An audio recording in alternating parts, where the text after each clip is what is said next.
is 2,480 years BC, and there is nothing to be seen in this part of the Sahara Desert. Nothing but the shifting sand. But that is all about to change.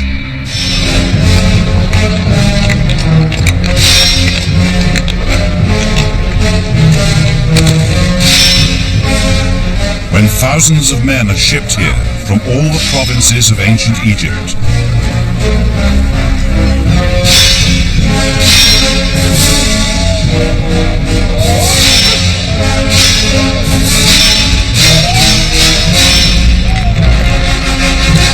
when they quarry millions of tons of stone and drag it to this desert plateau,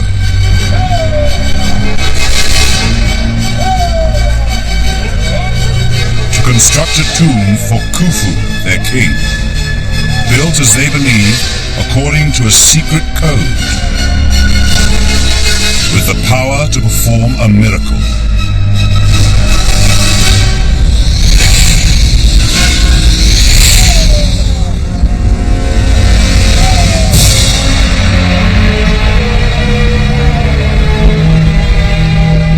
For more than 4,000 years, humans have considered this the oldest and only one of the 7 ancient wonders to survive intact as one of the greatest mysteries on Earth. Now we can unravel that mystery in a way never attempted before.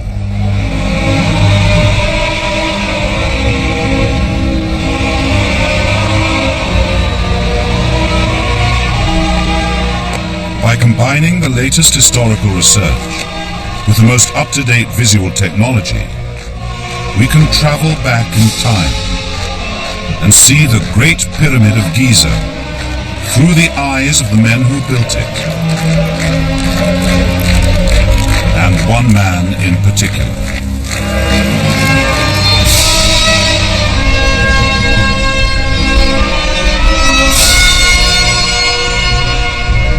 He's not a real historical figure, but the events in his life are based on real evidence. From the journey he travels and the clothes that he wears, to the enormity of the work that he's given. His name is Nacht. This is his story, and the story of the monument to which he devoted his life.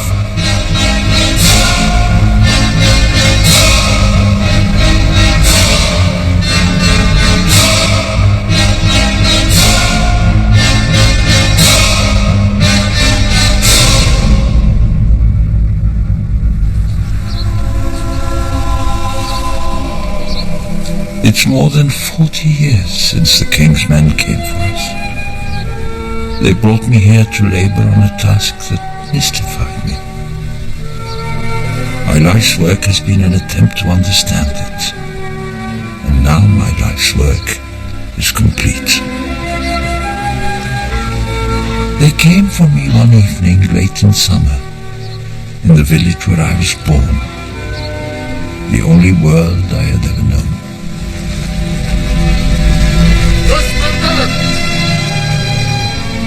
In the name of the King, in the name of the King.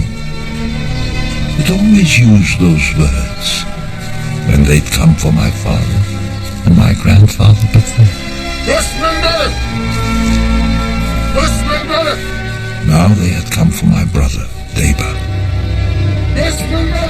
and for me.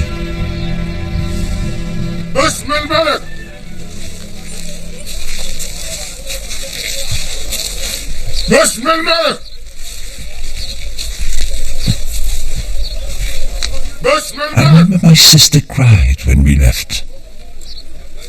My mother didn't. You're the oldest, she said. Take care of Deba. They'd have arrived every summer in the early years of Khufu's reign. Royal officials dispatched the length and breadth of the Nile, selecting able-bodied men for the service of the king. It was hard to leave.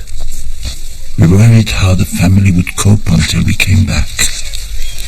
I wonder what I'd have felt if I'd known the truth, that I was never coming back.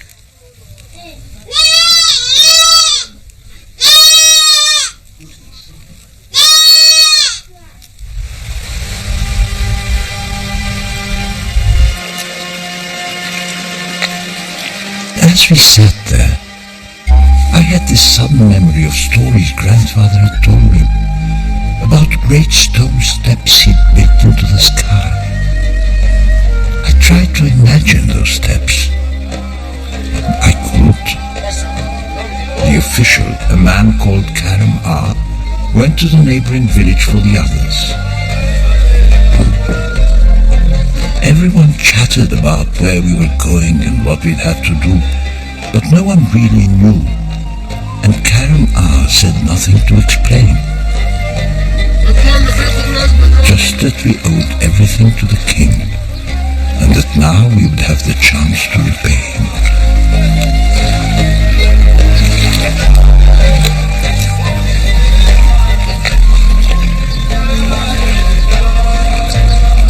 Young conscripts like Nakht and Deba had no reason to approach the start of their journey with dread. Contrary to popular myth, not one of the people who built the Great Pyramid was a slave. Egypt had no need of slaves, and all because of the Nile.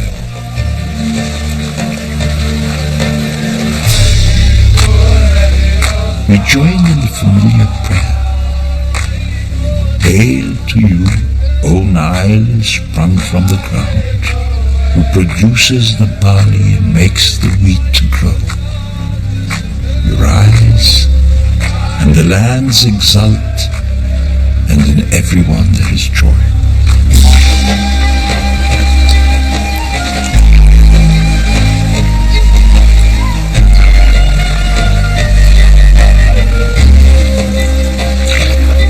The river's annual flood, covering the land in fertile silt, made Egypt's farmlands uniquely rich.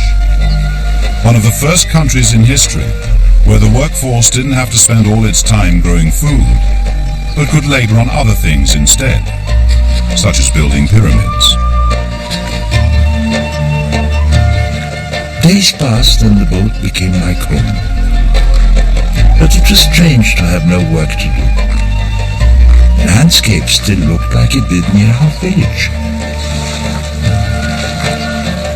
Cliffs, fields, and there was always the river, a ruled line of blue. You could almost believe we had come no distance at all, until one afternoon.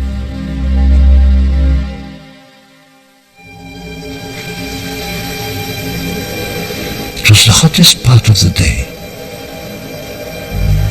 Set back in the desert, high on the cliff, was a great triangle of stone like a mountain, but a mountain made by men. Of course, I immediately thought of my grandfather. So he had built his great stone steps. I thought it's the same for Deba and me. That's what we're being sent to do.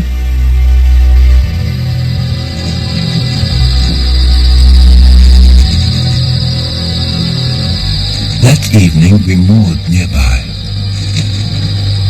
I couldn't sleep.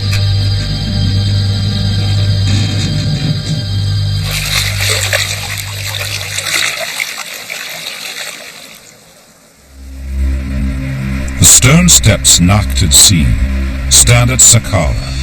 This is the oldest intact stone monument in the world, and the first key to unlocking the mystery of the pyramids. 60 years before King Khufu, the Egyptians first constructed this now familiar shape by laying 6 great rectangles of stone, one on top of the other. This had enabled them to create a monument that they believed possessed immense secret power.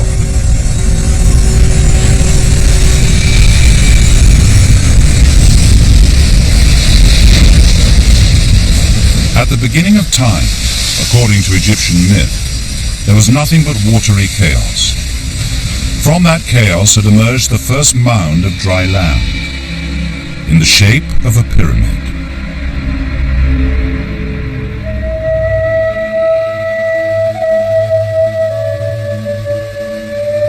was a shape that symbolized life, but some impulse had made the Egyptians choose that shape for a tomb, the tomb of their king.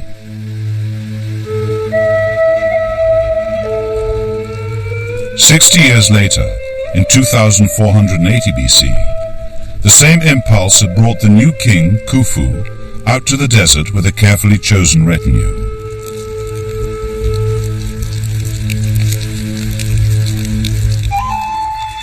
He was here to witness the first and most important ceremony of his entire reign.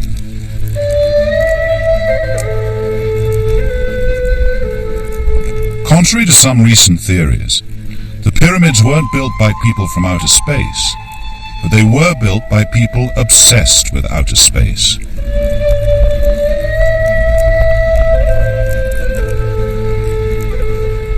The Egyptians measured everything by the stars, their calendar, the Nile's flood, and they did so by noticing that the stars all moved.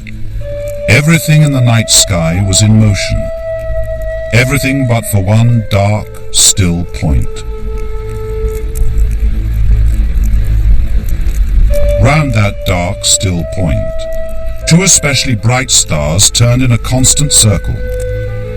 When one star was directly above the other, a plumb line could be held up against them. It now passed through the dark, still point, with perfect accuracy.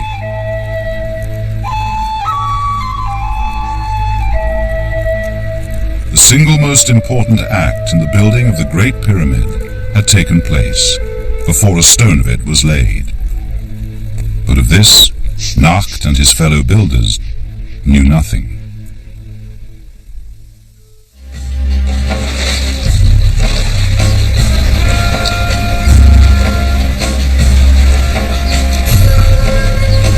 Seeing the stone steps had made me feel that we were nearing our destination, and suddenly the river was busy.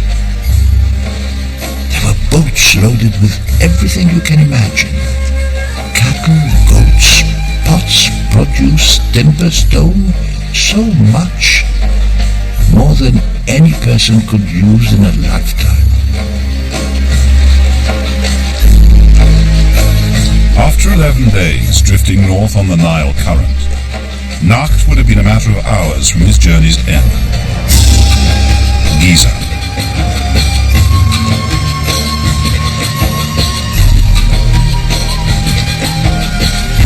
Today a busy suburb 10 miles to the south of Cairo, it was then a loose, rapidly growing settlement on the river's west bank. There would have been boatloads of conscripts arriving there every day.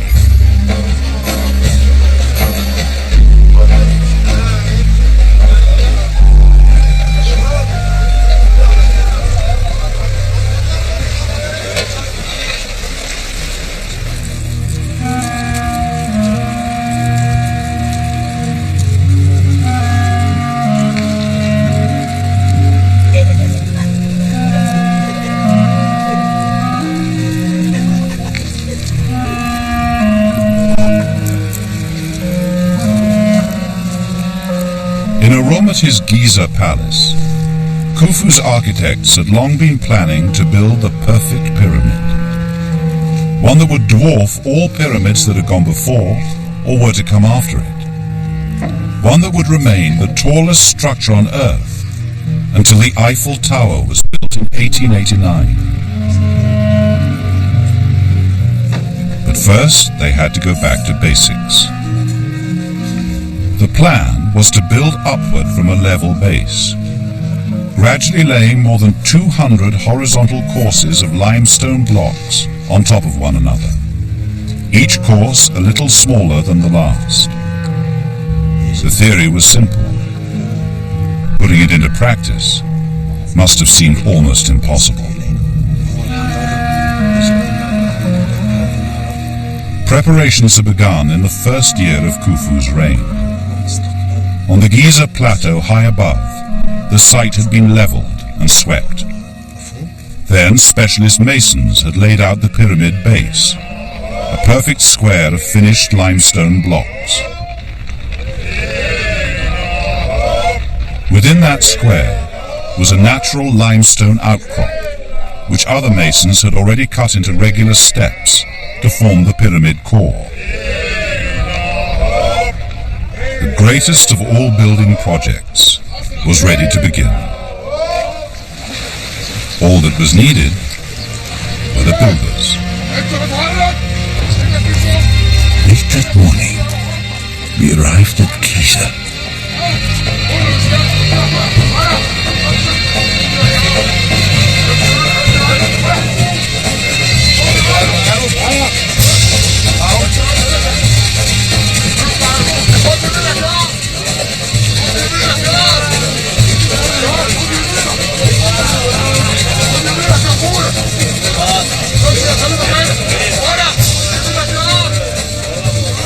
I didn't understand what I was seeing. How could I?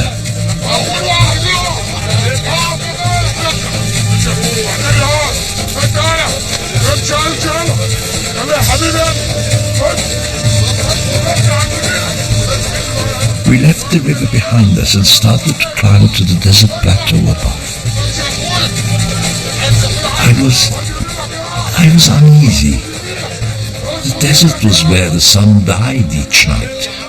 We all knew the stories of the ghosts that haunted it.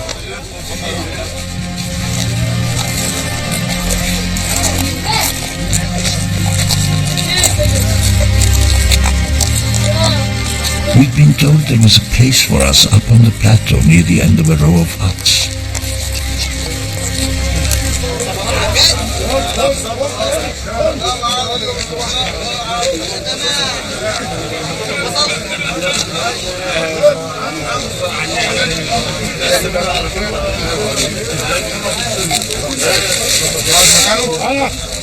No one took any notice of us.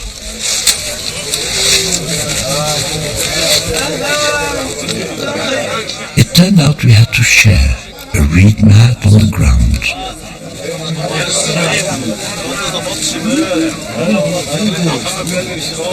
We didn't know what we were supposed to do or what would happen next.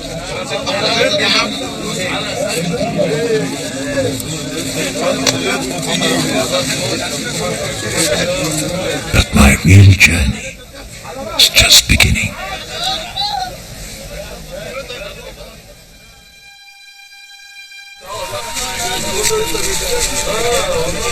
In the morning, we were arrived just after sunrise. It was obvious we were going to have to earn our keep.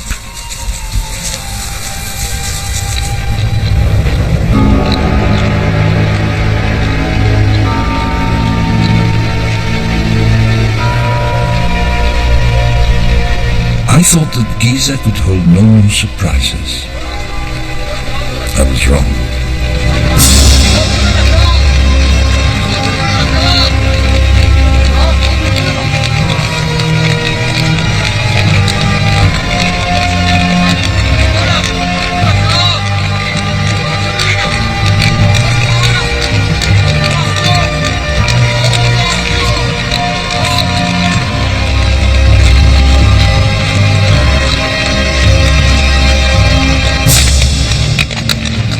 The thing I remember most clearly was the noise.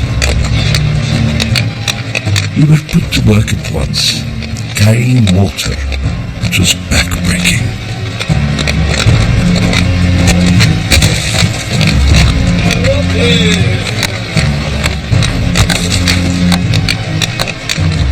A quarry seems like chaos at first, but before long I began to make it out.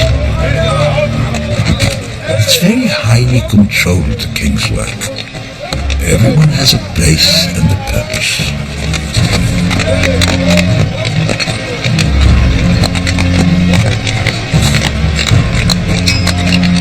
5 million tons of stone would be needed for the Great Pyramid, the vast majority quarried on site at Giza. It's currently estimated that it took around 1,500 men to quarry it. Theirs was a skill job, not one for raw conscripts like Nacht and Daylight.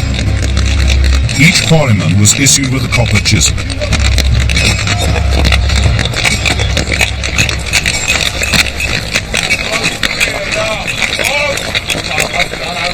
Another specialist group in the quarry was the scribes. To ensure that it reached its correct destination, every block was marked with a different symbol ready to be transported to the pyramid itself. The question, when an average block weighed 2.5 tons, was how?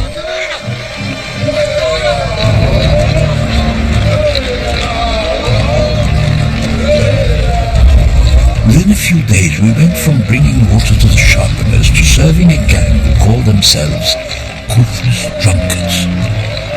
They were a tough lot, and their job was to haul stones from the quarry face to the pyramid itself.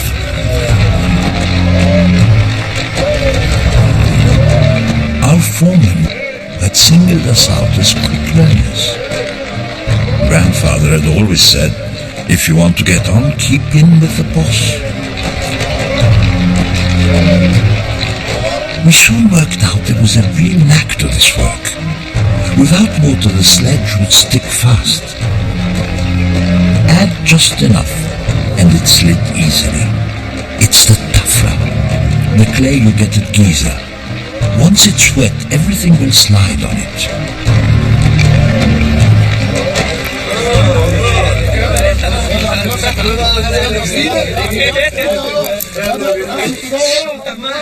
Best part of a working day was evening, when we washed and ate.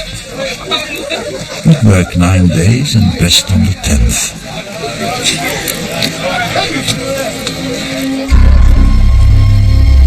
I never felt lonely because of Deva.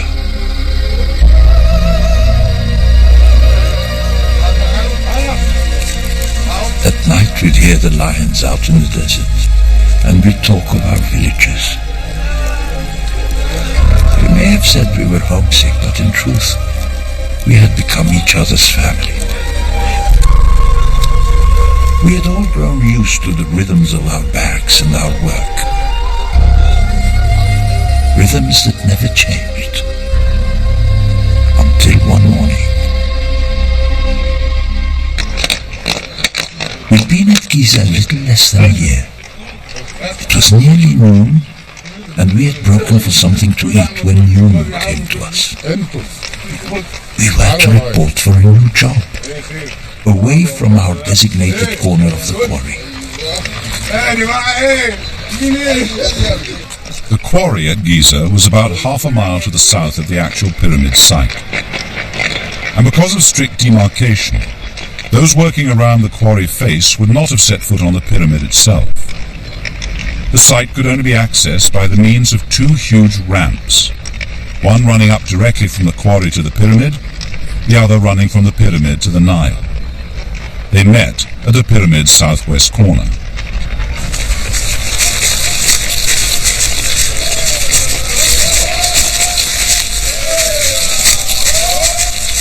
I'll never forget climbing the ramp for the first time.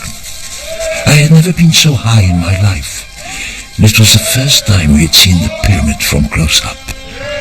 It just took your breath away. The pyramid already towered above the desert floor. Without cranes or levers, the only way the pyramid builders could have raised stone to such a height was on ramps, made of the desert earth and compacted rubble, and held together with gypsum mortar.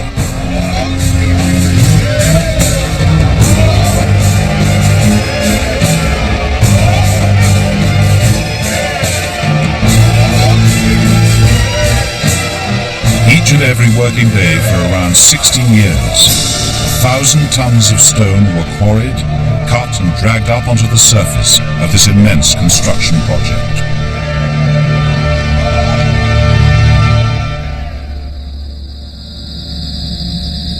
And constructing the outer part of the pyramid was not the whole task that confronted Khufu's builders.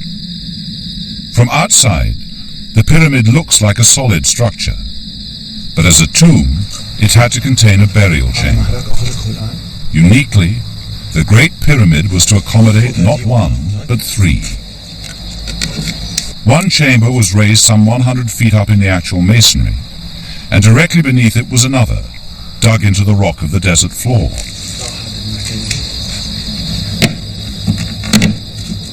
By 2474 BC, the third and most important chamber was under construction, and so was a huge internal gallery by which it would be reached.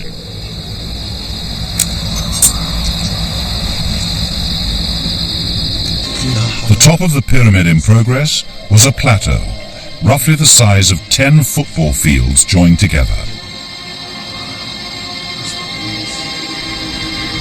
At its center was the internal gallery, where teams of specialists were preparing for the construction of the upper burial chamber.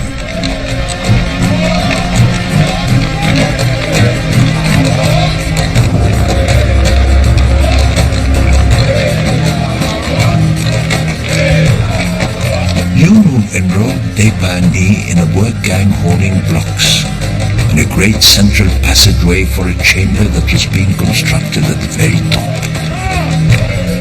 He explained that this chamber would be the final resting place of the king.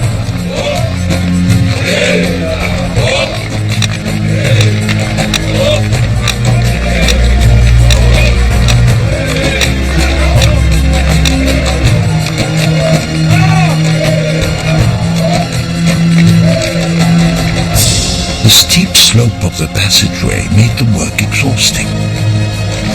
At the end of the day, we longed to return to our barracks. But Yunu had other ideas.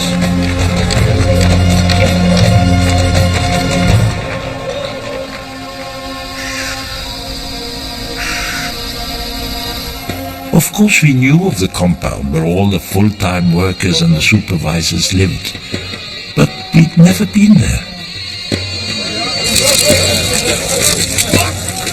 And who was there but Karam R?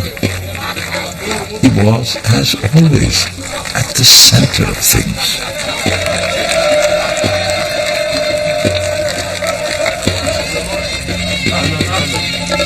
He told us to sit, and we did as we were told. He tried to put us at our ease.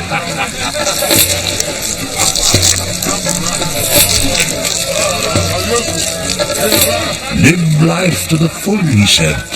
Live life to the full. And then he drank a toast in our honor.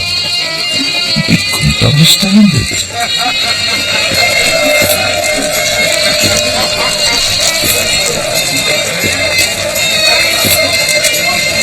We were all a little drunk by now. But gradually it dawned on me. Karamar had something in mind. Even you, old Stoneface, seemed pleased about it.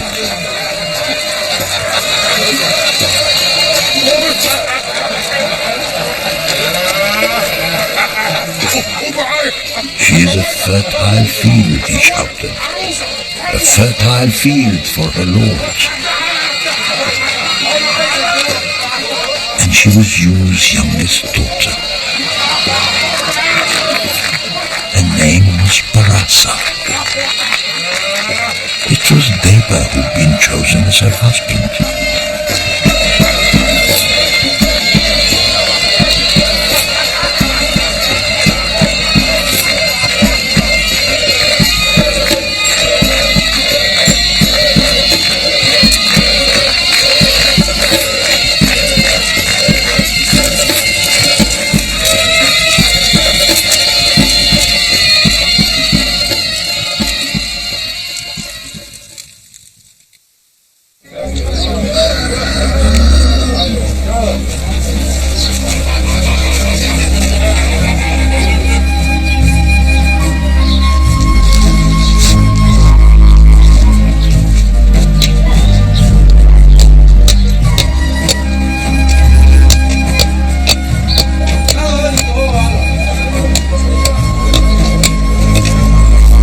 Gurget Khufu, the settlement of Khufu, was the compound for the king's permanent workforce.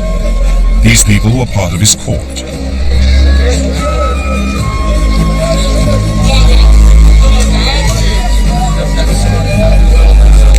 They were an elite, far fewer in number than the conscripts.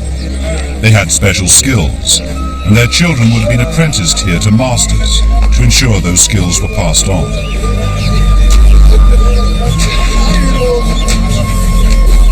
every aspect of their lives was taken care of, from fabric weaving for their clothes to the preparation of wheat and barley for their staples of beer and bread. A regular item on their diet was meat, normally a luxury in the ancient world. Khufu had established ranches all over Egypt to breed animals for his workforce. This was centralized organization on a new scale. Khufu's workers were building a pyramid, but to do so, they were also unifying their nation, consolidating a true state, the first in history.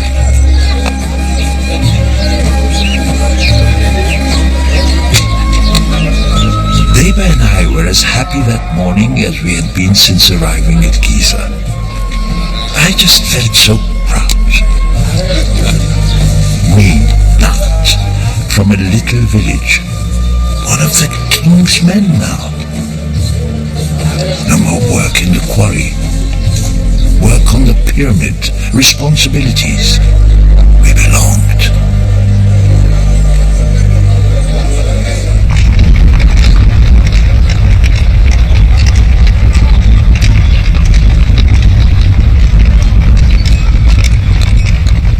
Preeminent among Khufu's master craftsmen were the masons, who worked up on the pyramid itself. It was their responsibility to finish the blocks that had been brought up from the quarry before they were set in the pyramid's outer wall. All the extraordinary precision of the Great Pyramid is down to the craftsmanship of its masons, and was achieved with the simplest of tools, the most important of which was the set square, which enabled the all-important right angles to be laid out and checked. Simple plumb bobs and wooden A-frames would also have been used to check that each block was laid level.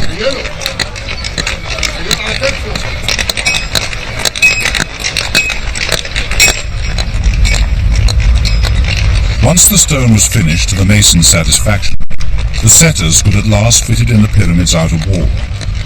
They probably started this process at the corner of each pyramid face and worked inwards. Hand finishing over 2 million blocks was an immense task, even by the standards of the Great Pyramid. How the masons did so in the allotted time long remained a mystery. A clue, visible today on the Great Pyramid's south side, provides the answer. There is a gash about 30 feet high, where a 19th century explorer tried to blast his way in with dynamite. It's the only place where we can see beyond the pyramid's outer membrane. And it reveals that the core is much rougher, with blocks of different sizes jumbled together, and some pieces so small they're little more than builder's rubble. This was the means by which the pyramid builders could keep up the pace. But working in a central gallery, accuracy was required, and so too was caution.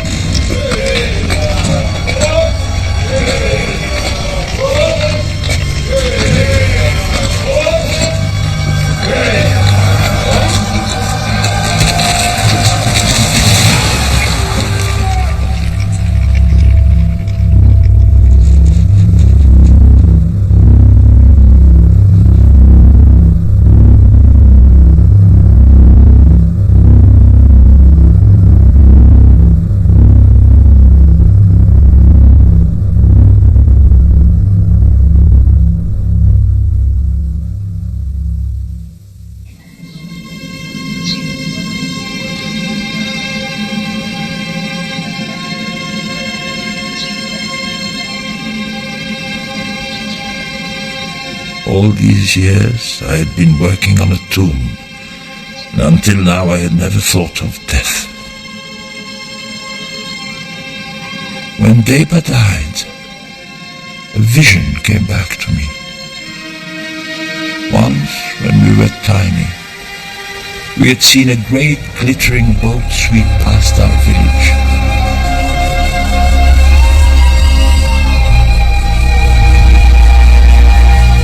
Our mother told us it must have been the king, and that we should have bowed because we owed him everything.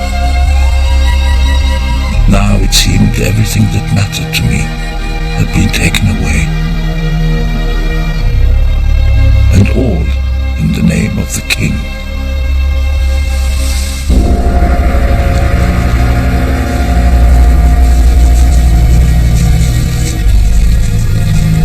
All this sacrifice for the sake of one man. It is certain that Khufu himself would have been brought up from his palace at Giza to observe the construction of the pyramid. It was certainly his greatest undertaking as a king. In the desert there is an outcrop of rock, the only place at Giza from which the entire pyramid landscape is visible. The king would have been attended by his main architect, his cousin, Hemiunu.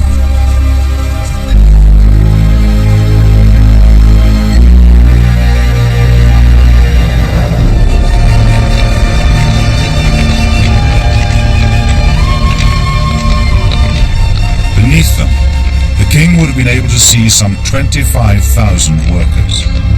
Conscripts, quarrymen, stonehaulers, setters, masons, for whom he was responsible, whom he had brought to Giza to collaborate as humans never had before.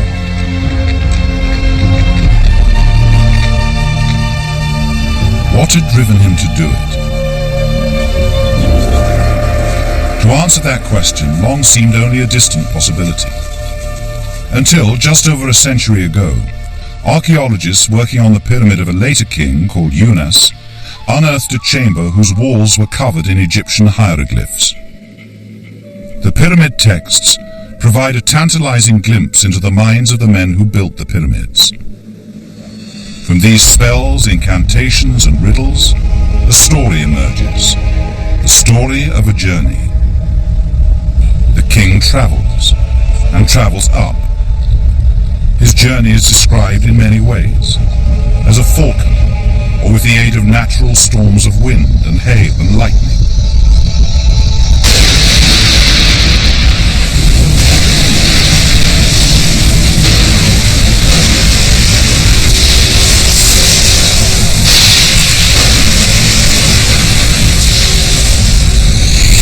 The pyramid texts always describe the end of his journey in the same mysterious way, that the king can now go forth among the indestructibles.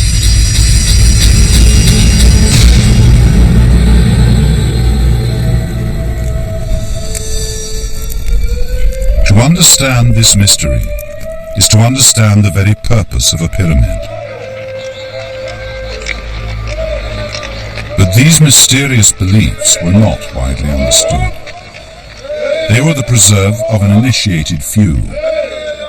Khufu's workers had more ordinary concerns, ensuring that 1,000 tons of stone were moved each day onto the pyramid's slowly rising surface.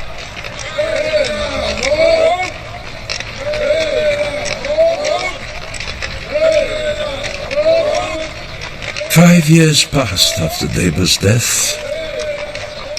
I was one of the most experienced men on site when Yuno accorded me a special honor. I had seen Hemiunu on the outcrop, but had never imagined that I would be introduced to him. He had a special task for me, one that could only be understood with a special blessing.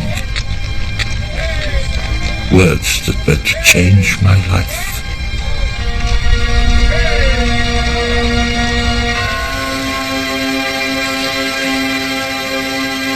Some 10 years after work began on the Great Pyramid, a barge approached Giza with a special cargo. It had come more than 500 miles from the quarries at Aswan. On board was a single granite block.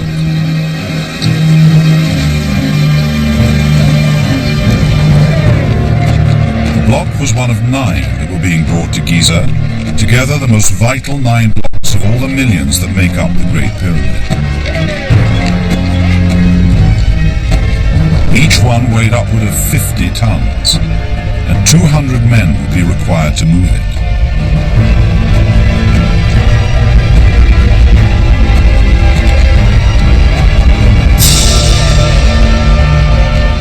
King Khufu's upper burial chamber was ready to be completed, and the 9 granite blocks would form its roof.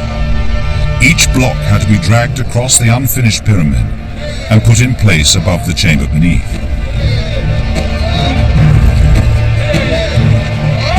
I had the scribes draw a reference in red ochre down the exact center of each block, and I seated myself on top of the first block at one end of the chamber. I held up a plumb bob, and I aligned it with both the red reference mark on the incoming block and the central marker post beyond. That way I could keep the block exactly central as it passed over the chamber. Such a vast weight had to be perfectly distributed. The words of Hemunu's blessing were ringing in my ears. So this holy chamber was the center, the purpose of the whole pyramid. It had to be protected. In order to protect it, the Egyptians added 4 more roofs. In the spaces between them, it is still possible to glimpse the lost world of the pyramid makers. Graffiti left behind by the workers spell out the names of the gangs. This is the mark of the strong boatmen of Khufu. Here, simply, the pure.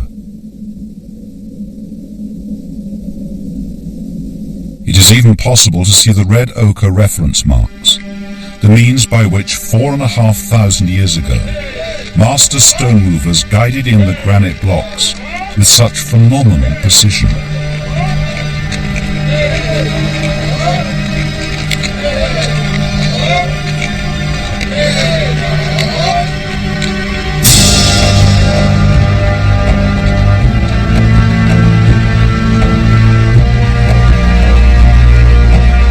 The last third of the pyramid could not be reached by the main ramp.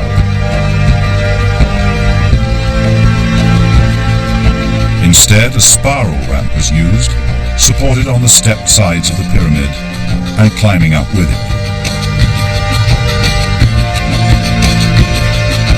Up this spiral ramp, the most expert stone hauling gangs dragged the final blocks until the very top was reached.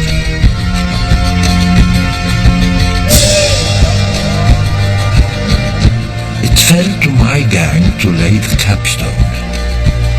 It had been prepared by the masons more carefully than all the others.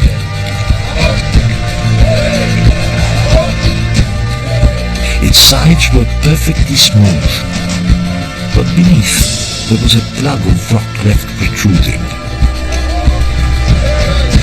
We rotated the block until the plug fitted into a groove carved in the blocks beneath.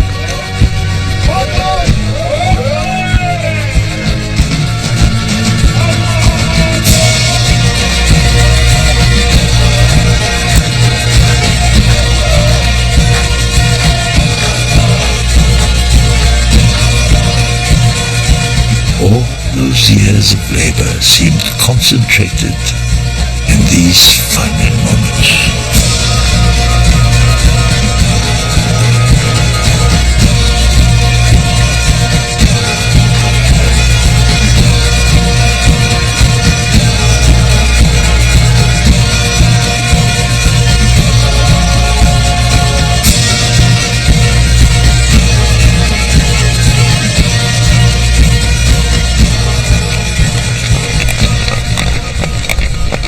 After the capstone was placed, the ramps were stripped away and the stepped outer stones were cut so that they all continued downwards at one perfect angle. Each block was then highly polished and smoothed to create 4 glittering triangles of stone. The effect would have been blinding, quite different from the pyramid we see today.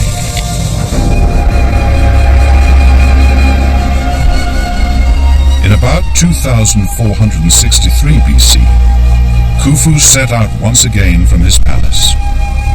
He crossed the desert along the very route he traveled with his astronomers some 17 years before, to look on the tomb that would immortalize him.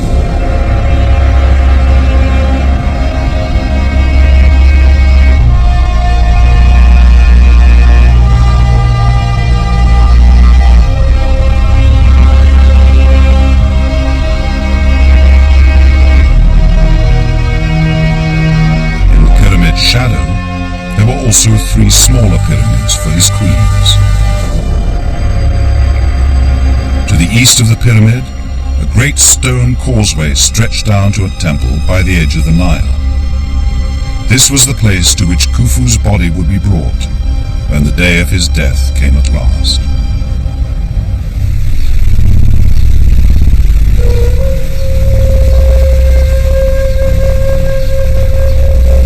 It was in the early morning of a spring day around 2457 BC that it finally did.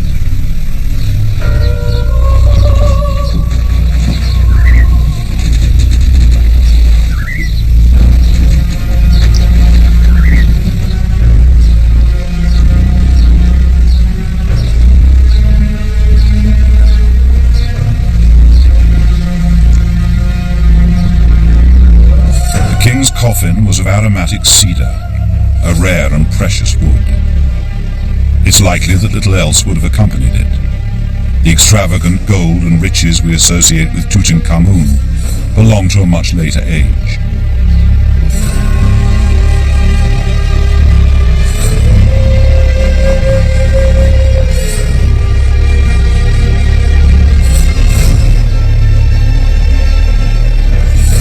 The coffin was unloaded on the quayside.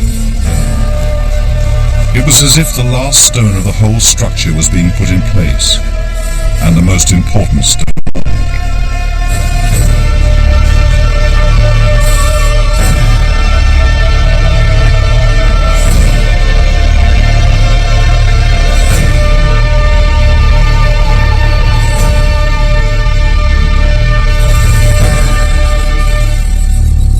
According to the ancient ritual, the coffin would almost certainly have been taken to the subterranean chamber first, and then to the chamber above it.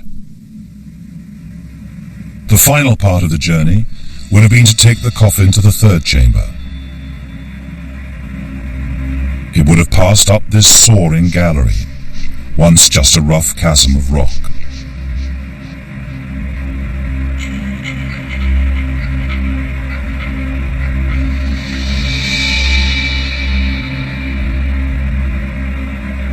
At last the coffin was brought into the upper chamber, the king's chamber itself, and beneath Nacht's great granite roof, it was laid in the sarcophagus.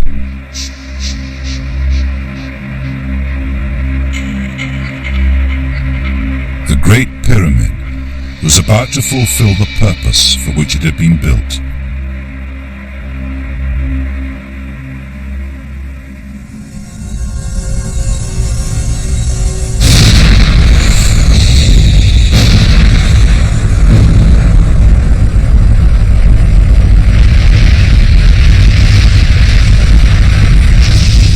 The king had finally gone forth among the indestructibles.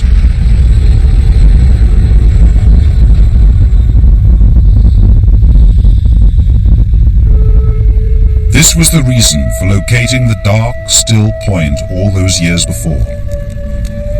Because it never moved, the Egyptians revered that point as eternal, the location of heaven itself. They also revered the stars that circled it. Today we call them the circumpolar stars, but the Egyptians, awed by their constancy, called them the Indestructibles. The Egyptians believed they had not just located heaven, but constructed the means to get there. And the proof of that fantastic ambition is built into the very fabric of the pyramid itself. In the north wall of the king's chamber is a tiny vent, the beginning of a narrow shaft that penetrates through the mass of masonry to the pyramid's outer wall. It is trained like a telescope at just one part of the night sky, at the circumpolar stars, the Indestructibles.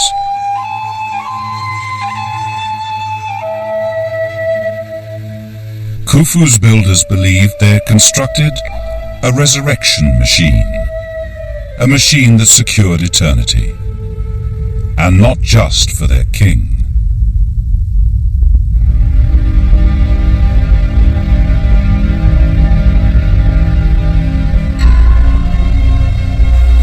So Emunu's blessing has proven to be true.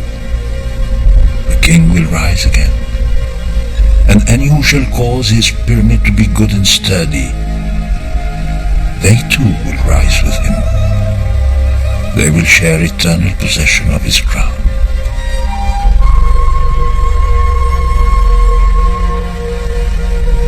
In the name of the king, it's clear now.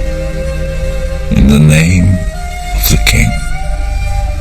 Through us he became indestructible, and we indestructible through him. Yunu, Karim-Ar, Deba, myself, all of us.